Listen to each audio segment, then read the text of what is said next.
नमस्कार, स्वागत है आपका फेडरल देश में। मैं हूं नीलू व्यास। डोनाल्ड ट्रंप लगातार इस बात को रेखांकित करते जा रहे हैं कि ये जो युद्ध विराम भारत और पाकिस्तान के बीच में हुआ था, उसका क्रेडिट उनको जाता है। और साथ में उन्होंने ये भी कहा कि इसका एक बहुत बड़ा कारण व्यापार है। अब जिस तरीके की मीडिया रिपोर्ट्स आई हैं, आपने देखा कि मुकेश अंबानी की मुलाकात भी डोनाल्ड ट्रंप से हुई। उधर कई अखबारों में इस चीज को लेकर खबर है कि पाकिस्तान में एक क्रिप्टो करेंसी कंपनी है जिसको लेकर कोई ना कोई एक डील साइन हुई थी और जिसमें कि ट्रंप के परिवार वालों का 60% स्टेक था। और उसके बाद अभी फिर थोड़ी देर पहले ही डोनाल्ड ट्रंप ने एक बार फिर से कहा है, और उसको मैं रिपीट करना चाह रही हूँ कि उन्होंने क्या कहा। उन्होंने ये कहा है कि I don't want to say I did, but I helped to end the hostilities. And उन्होंने साथ में ये भी कहा है कि I helped to settle the problem between Pakistan and India last week. और वो एक ऑडियंस से वो बात कर रहे थे, और जैसा मैंने आपको कहा कि वो कतर में बात कर रहे थे। उन्होंने फिर से उसको कहा कि मैंने दोनों देशों से ये कहा कि let's do trade instead of war, यानी कि लड़ाई की जगह हम व्यापार करते हैं। साथ में उन्होंने ये भी कहा कि दोनों देश खुशी खुशी मान गए, और इसके बाद ये सारी बातें खत्म हो गई और पाकिस्तान भी खुश था, भारत भी खुश था, और अब लगता है कि दोनों देश अपने रास्ते पर चल चुके हैं। लेकिन उन्होंने एक तरफ तो ये कहा, लेकिन दूसरी तरफ जो एप्पल के सीईओ हैं टिम कुक, उनको उन्होंने कह दिया कि अब जो आप चाइना में आईफोन्स बना रहे थे, अब आपको भारत में बनाने की जरूरत नहीं है। तो ये जो जिस तरीके के इंडिकेशंस या सिग्नल्स आप कह लीजिए कि मिल रहे हैं, उससे क्या लगता है? और जिस तरीके से प्रधानमंत्री नरेंद्र मोदी को लगातार अपमानित करने की कोशिश कर रहे हैं, क्योंकि प्रधानमंत्री नरेंद्र मोदी ने अभी तक कोई अपनी चुप्पी नहीं तोड़ी है कि आखिर वजह क्या है, कि व्यापार वजह था, सीज फायर को लेकर क्या हकीकत है उसको लेकर कुछ नहीं बोला गया है। लेकिन जो एस जयशंकर है विदेश मंत्री, आज उन्होंने कहा कि भारत और पाकिस्तान एक द्विपक्षीय डील है, यानी कि इसमें कोई थर्ड पार्टी मीडिएशन नहीं होगा।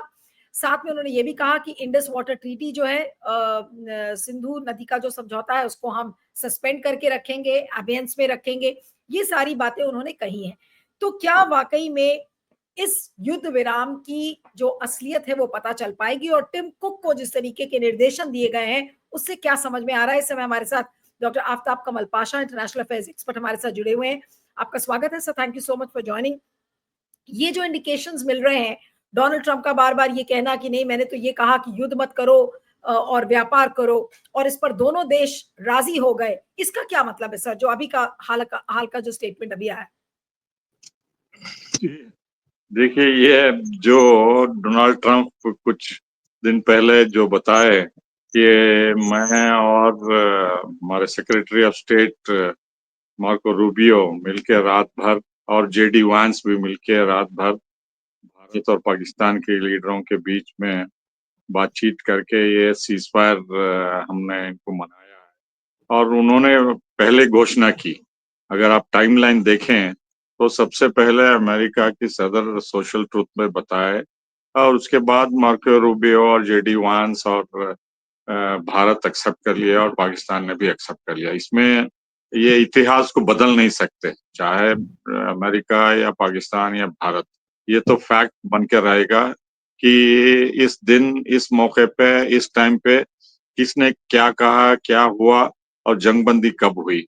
तो अब जो भी स्टेटमेंट आ रहा है जयशंकर की तरफ से या डोनाल्ड ट्रंप की तरफ से, ये जो है क्लैरिफिकेशन है। और जो नेगेटिव ओपिनियन, अपोजिशन बैकलैश हुआ है भारत में, उसको आग को थमाने के लिए जयशंकर बोल रहे हैं, और डोनाल्ड ट्रंप भी कुछ हद तक पीछे हट रहे हैं। इसमें कोई शक नहीं है कि भारतीय फौज जो है अपने निशाने पे, आतंकवादी ठिकानों पे, 9 या जो भी बताए गए हैं उन पे निशाना बनाया।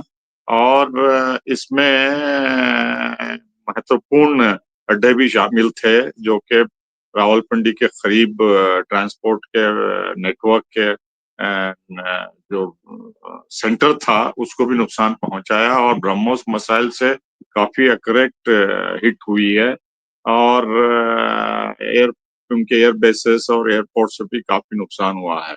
तो जो इंडियन मिसाइल्स थे वो काफी कुछ अचीव करे अपने टारगेट्स, और पाकिस्तान की एयरफोर्स भी भारत के अंदर आ नहीं पाई, क्योंकि जो S-400 है, Soviet supply, Russian supplied to surface to air missiles, वो काफी मजबूत रहे और कामयाब रहे, और दूसरे भी आकाश वगैरह सब मिसाइल्स काम करते रहे।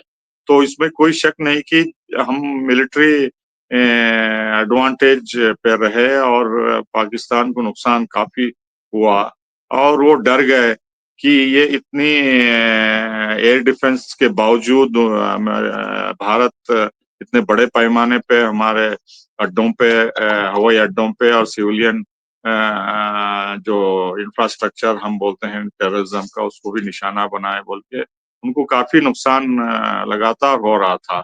और वो पैनिक बटन दबा दिए कि अगर भारत इसी तरह से चाइना सप्लाइड एयर डिफेंस को भी पेनिट्रेट करके, और उनके पास जो भी टर्की से ड्रोन्स आए थे उसके बावजूद, और मिस्र से जो भी वो मदद लिए, इसके बावजूद भी उनका लॉस बढ़ रहा था।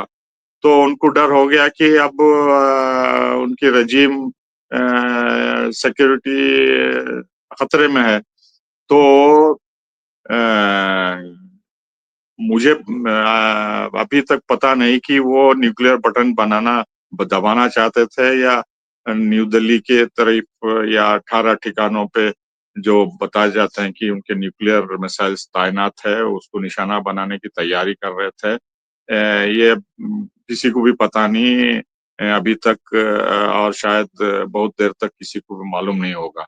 तो मेरे ख्याल से या तो अमेरिका को इंफॉर्मेशन इंटेलिजेंस, जो जेडी वांस कहते हैं, मिला कि पाकिस्तान की हालत बहुत खस्ता हो गई है और बुरी तरीके से वो पिट रहे हैं, किसी भी तरह बचाना होगा, वरना हमारा पुराना टाइम टेस्टेड जो दोस्त मिलिट्री खत्म हो जाएगी और भारत का पल्ला भारी होगा बोल के या तो अपने आप अमेरिका सीआईए के मदद से इंटेलिजेंस लिया है, या तो पाकिस्तान ने प्लीड किया होगा।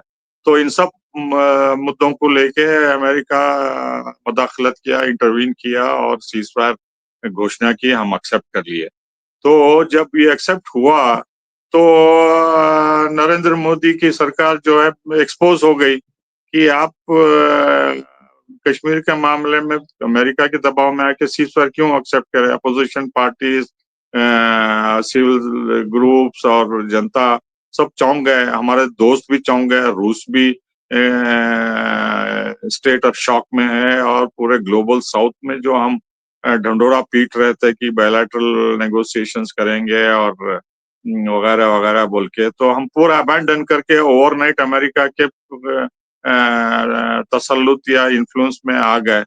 तो ये बहुत बड़ा और क्रेडिट पूरा डोनाल्ड ट्रंप और अमेरिका ले रहे थे, और इससे जो है क्रेडिबिलिटी मोदी सरकार की गिर गई, लेजिटिमेसी गिर गई, और वो इनकॉम्पिटेंट नजर आए कि जब मिलिट्री में इतना सक्सेस हो रहा था तो ये सीज फायर एक्सेप्ट करने की क्या जरूरत थी, क्या मजबूरी थी, क्या प्रॉब्लम था, क्या अमेरिका दबाव क्यों डालने को आगे बढ़ा, और इतनी जल्दी क्या थी सीज फायर एक्सेप्ट करने की।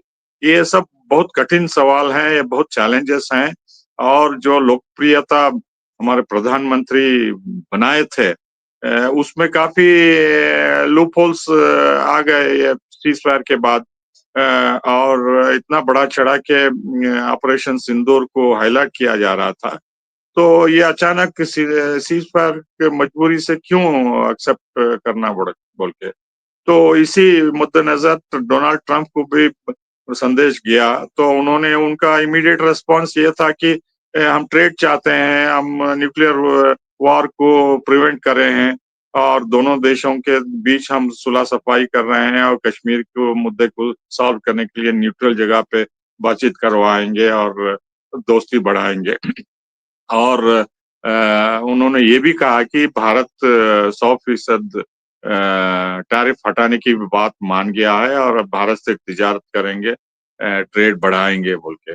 तो जब भारत का रेस्पॉन्स उनको मिला कि हम उनकी तारीफ करने के बजाय क्रिटिसाइज कर रहे हैं और अंडरमाइन कर रहे हैं और लुक डाउन कर रहे हैं। तो डोनाल्ड ट्रंप जो नोबेल पीस चाहते थे इस सीज फायर के मीडिएशन से, तो उनको बहुत शॉक हुआ रियाद में, और वो खुलेआम दोहा में बताया कि टिम कुक को मैंने सलाह दी है, मेरा दोस्त है वो, जो भी एप्पल के फैक्ट्रीज मैन्युफैक्चरिंग प्लांट्स हैं चीन से जो हटाना चाहते हैं, वो भारत में लाना चाहते थे, उसको मना कर दिया। उन्होंने कहा कि भारत में मत शिफ्ट करिए, ये एप्पल के मैन्युफैक्चरिंग प्लांट्स को अमेरिका लाइए बोल के। तो ये सब बातचीत दोनों लीडरों के बीच में हो रही है, क्लैश ऑफ पर्सनालिटी है, और मोदी जो विश्व गुरु की तरह G20 से प्रोपेगेंडा करते आ रहे हैं, उसमें काफी खलल पड़ा, उसमें काफी धक्का पहुंचा। तो वो अब बताने लगे कि अगर आप पूरा क्रेडिट आप लेते हैं तो हम पूरी दुनिया की नजरों में, भारतीयों की नजरों में हम इनकॉम्पिटेंट निकले, निकम्मे निकले। तो अगर हमारी सरकार को खतरा पहुंचता है तो आपके साथ हम कैसा ट्रेड करेंगे, कैसा व्यापार करेंगे, आपको क्या फायदा होगा। तो ये क्रेडिट लेना बंद करिए और मीडिएशन की बात बंद करिए, और हम बायलैटरल जो पॉलिसी है उसी को दोहराएंगे, आप उसी को सपोर्ट करिए बोल के ये क्लैश हो रहा है दोनों के बीच में। जो गुजर गया तो हो गया, पूरी दुनिया जानती है, और अमेरिका जो भी किया है वो उनके नजरिए से हम दोनों के देशों की भलाई के लिए उन्होंने किया है, अमन के लिए, शांति के लिए और तिजारत बढ़ाने के लिए।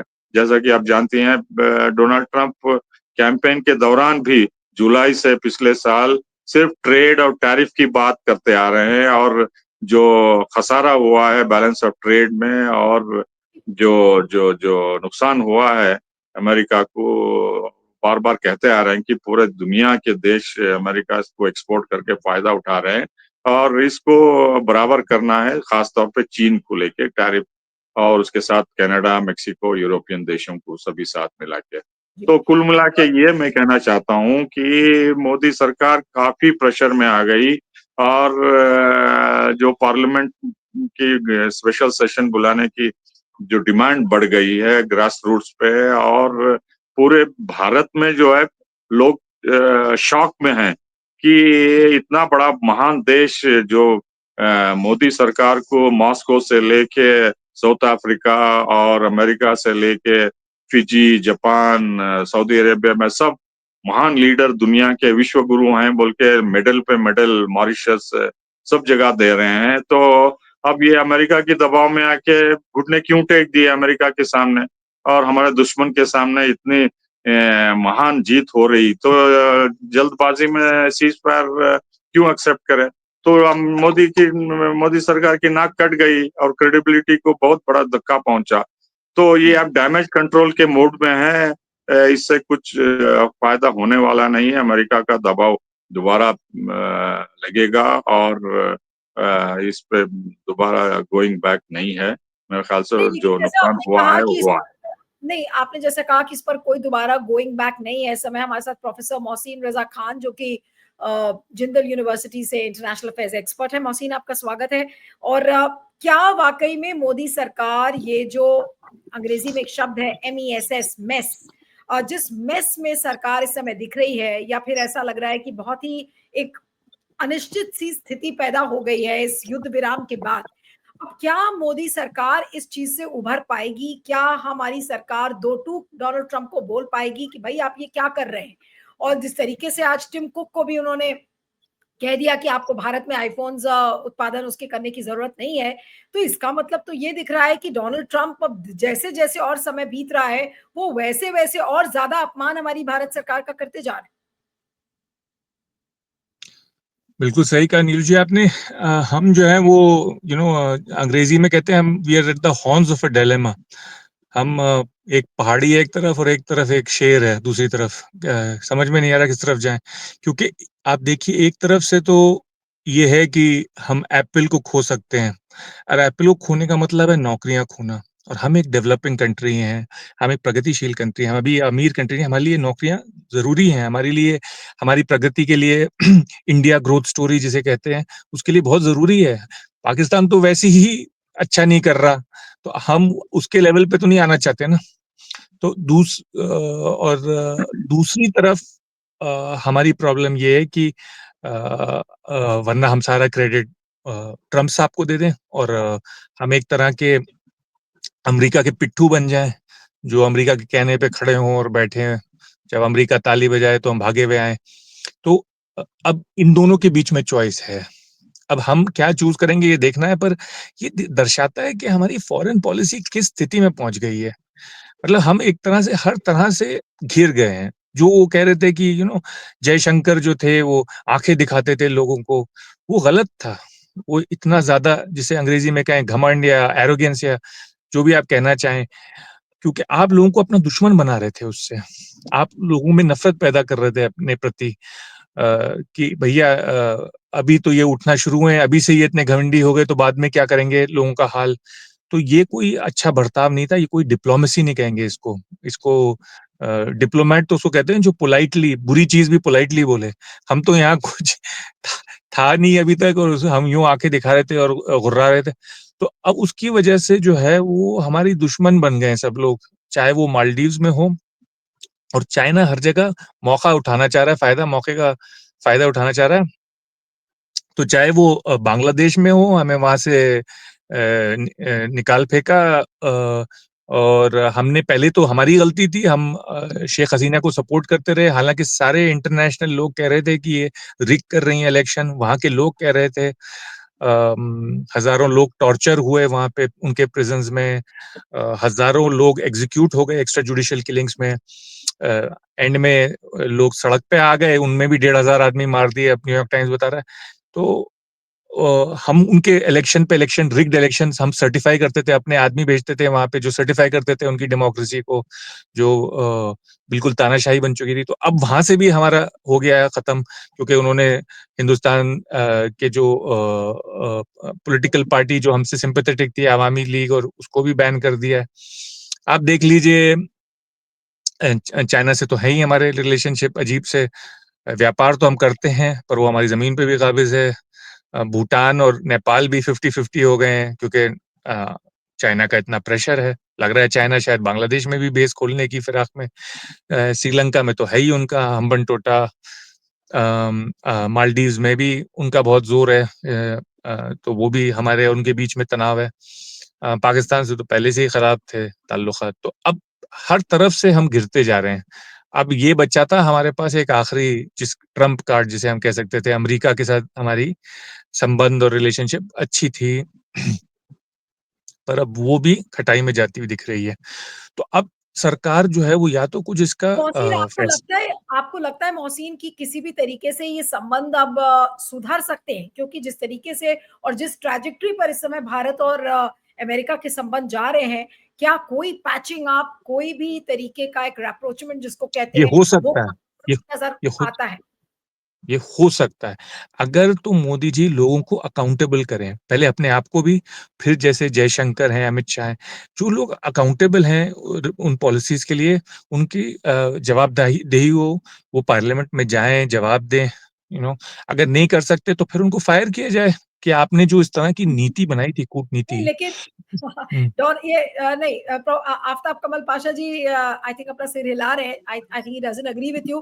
प्रोफेसर पाशा क्या कहेंगे? मैं आपके पास वापस आऊंगी मोहसिन। हाँ, बोलिए सर, नहीं, संक्षिप्त।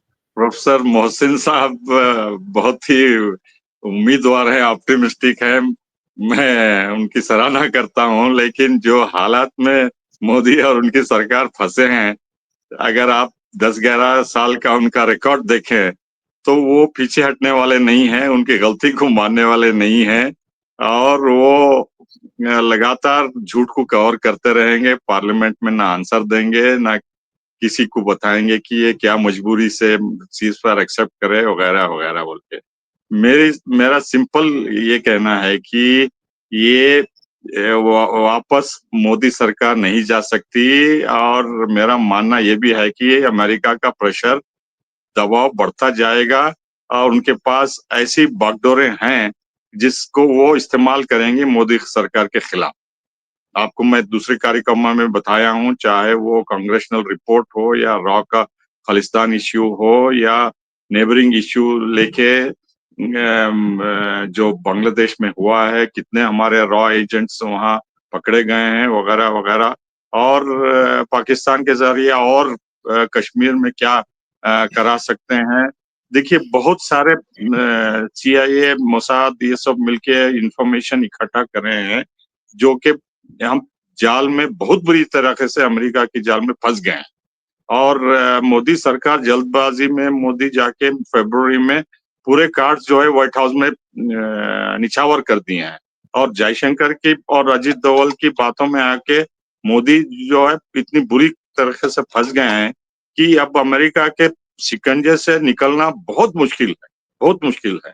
या तो RSS दबाव डाल के इन तीनों को हटाना चाहिए, नई लीडरशिप लानी चाहिए, जो कि मुमकिन है, जो मोदी साहब बोल रहे हैं।